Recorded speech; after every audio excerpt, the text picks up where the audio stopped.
Should you or should you not use bar tokens in your bar? Come on, let's find out together.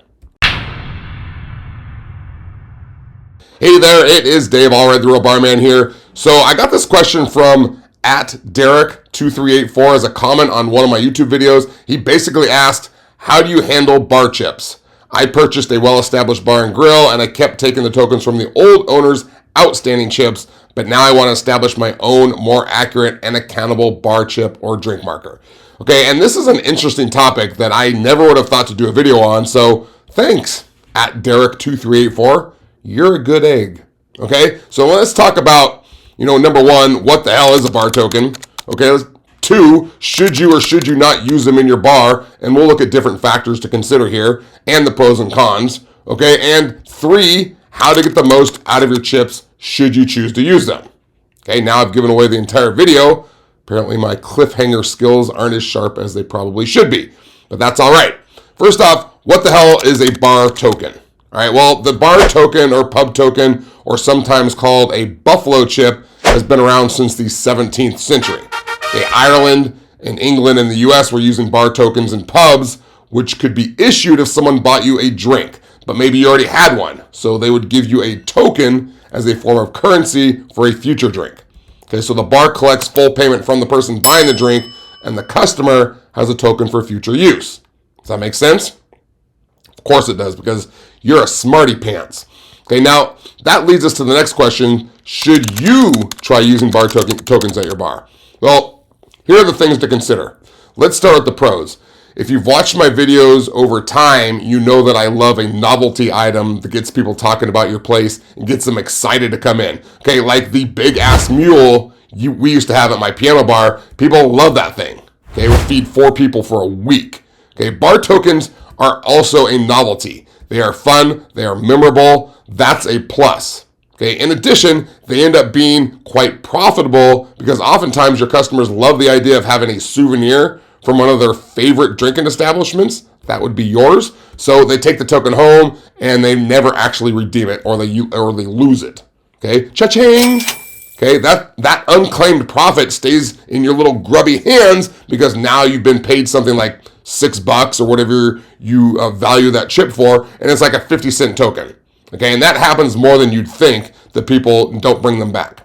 Okay, then with a novelty of a bar token, you can use it for promotions to get people into your place, which we'll talk about in just a moment. Okay, the bad, or the cons, I should say, there's nothing too bad about bar tokens, but a couple of things you certainly need to think about. First is the initial investment. Okay, bar tokens do cost money.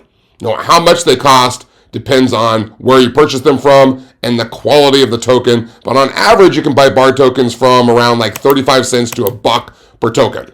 Okay, you can go to Amazon and find tokens like these for around 45 cents each for an order of 100, or you can get these wooden tokens like these for anywhere from 32 to 39 cents each, depending on how many you buy, if you buy in bulk. Or you can go to a website and get some custom tokens made for your bar, and then not only use them for prepaid tokens when someone buys a drink for someone, or as part of a promotion, which we'll discuss in a moment, but you could sell them for like $3 or $4 as souvenirs. And if you think 45 cents is a lot per token, you have to remember that you're using them just for well drinks or domestic beers and house wine. The average pour cost to you is going to be around 30 cents to $1. So think of it as paying for more like marketing, because it's a nice novelty that people get excited about and talk about. So you get a lot of word of mouth. Plus, as I already mentioned, people take them home, they forget about them, and they never even use them. So that's profit for you.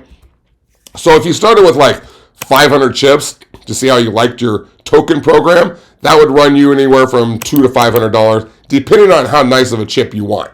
Okay, now the second downer, and this is a biggie, okay, it's the inventory and tracking of the bar chips. Okay, you must be 100% absolutely be able to track every chip that is sold and handed out. Okay, those chips are valuable, and if you just leave them behind the bar, just laying around somewhere for the bartenders to hand out, and you don't count and track them, they are going to take advantage of you and hand them out to whomever they please. Okay, so you should have a button in your POS so bartenders can actually ring in the chip every time it's purchased and handed out. Okay, and then the chips need to be counted at the end of the night and compared against those that are rung up to make sure that they balance out. In addition, when the chip is redeemed, you should also have a button in the POS for the redeemed chip as it comes in so you can account for them. Okay, this is the most important factor of running a token bar chip program in your bar, or the theft is going to be considerable. Okay, your bartenders are going to be handing them out like cigars as if they just had triplets. Okay, in addition, make sure to put a value on the chip, like a $6 limit. Okay, and if they want to get like a Grey Goose, say for like $10, if that's how much your Grey Goose is, it's up to you if you want to allow them to use the chip and comp $6 off that drink, but that gets a lot more high maintenance, and I would not recommend it because managers have to constantly come to the POS and comp dollar amounts off the drink, which is very time consuming. Okay, it's up to you though.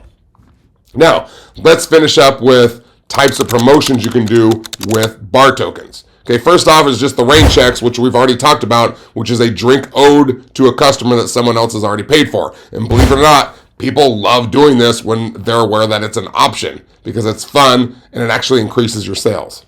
Okay, number two, buy in bulk. Okay, so if well drinks are normally $6, you could sell 10 tokens for $40, so they get $2 discount per drink. Okay, and having a pocket full of tokens means that they will need to come back to your bar to use them, which builds repeat customers, which means they'll also probably bring their friends, which means more sales. Okay, or the tokens sit at home, they're forgotten or lost like we talked about before, and you make more profit. Okay, either way, you're a big fat winner. All right, and then the last one, I'm sorry, I got a couple more. Drink token giveaways. For instance, if they purchase like $25 worth of food and drinks, or more during a certain time that you decide on, like a happy hour or whatever, then they get a drink token. Okay, but it's only redeemable during a certain night or during a certain day, like a Sunday football, or on a slow night, like a Tuesday night. And then this can increase your traffic during slow times. So there's a double whammy there. Okay, and then lastly now is the celebration token. This is at the manager's discretion, okay, not the bartender's, unless the bartender asks for permission, which is totally fine. Okay, whenever you feel it's deserved, you can give away a drink token to someone who is celebrating something or they just got good news about something. For instance, some guy comes in and he starts telling everyone he just had a brand spanking new baby girl, okay, or he got a new promotion. Okay, this is the perfect time to congratulate him. You shake his hand and you hand him a drink token, which he may cash in for a well drink, or he might want to keep it to commemorate the birth of his baby girl, which then imprints your place on his mind as a place where he celebrated the birth of his daughter, which is a milestone event in his life. And that becomes like a lifetime regular. See? I also got something working up here. Okay, and then I'm going to stop right there for the day. I think you get the point. And I don't want to take up any more of your precious time because you might need to go, I don't know, make some mac and cheese or cuddle with your cat or whatever it is that you do in your spare time. Okay, I want to thank at Derek2384 for your question. Now, if you would like to know how to implement the hybrid serving model into your bar or restaurant, check out this video right here. It's a game changer. Okay, I want to thank you for hanging out with me today. I am going to see you next time. I'm out.